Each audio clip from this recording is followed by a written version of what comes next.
Hey, First Flight Middle School. I didn't see you there. How you doing?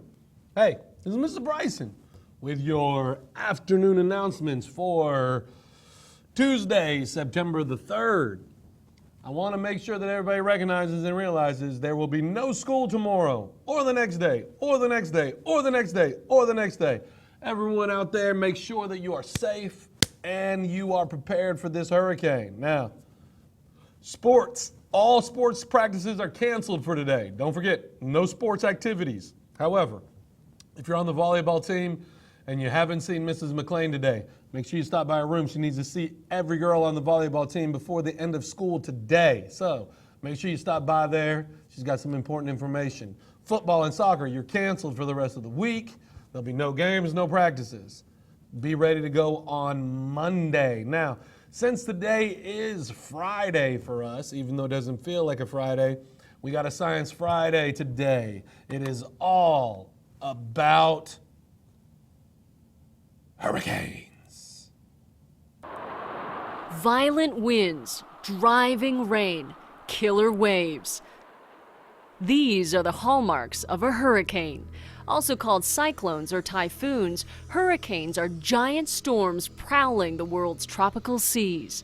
An average hurricane releases as much energy in a day as the explosion of 500,000 small atomic bombs.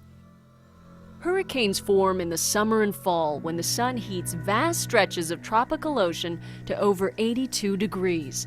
Warm, moist air rises over these hot spots, creating thunderstorms.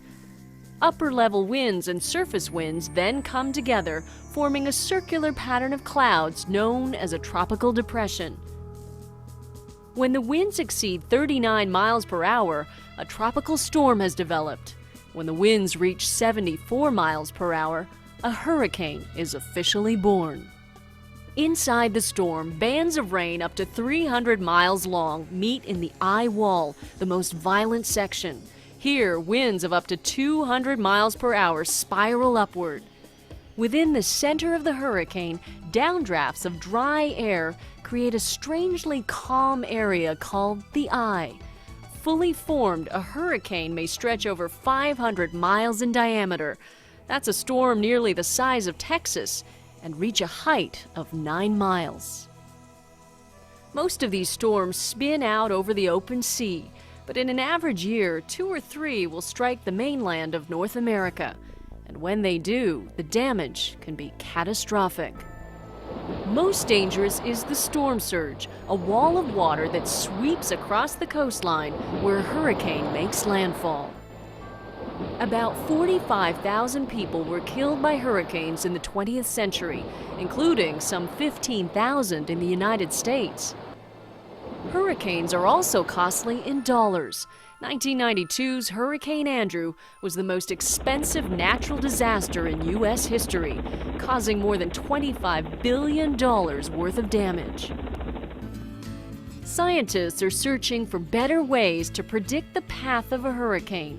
Special planes called hurricane hunters fly directly into these monster storms and drop sensors to measure wind speed, temperature, and air pressure, providing vital clues to the hurricane's direction.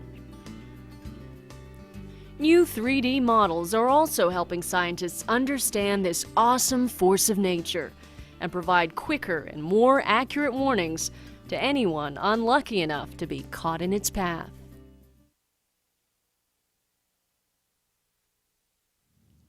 All right, so with that being said, now that you know a little bit more about hurricanes, be safe, be smart. We want to see everybody back here on Monday, safe and sound, ready to start this school year. I look forward to it. First flight, enjoy your weekend, long one, and make sure you take flight, and we will see you back here on Monday. Have a good weekend, everybody.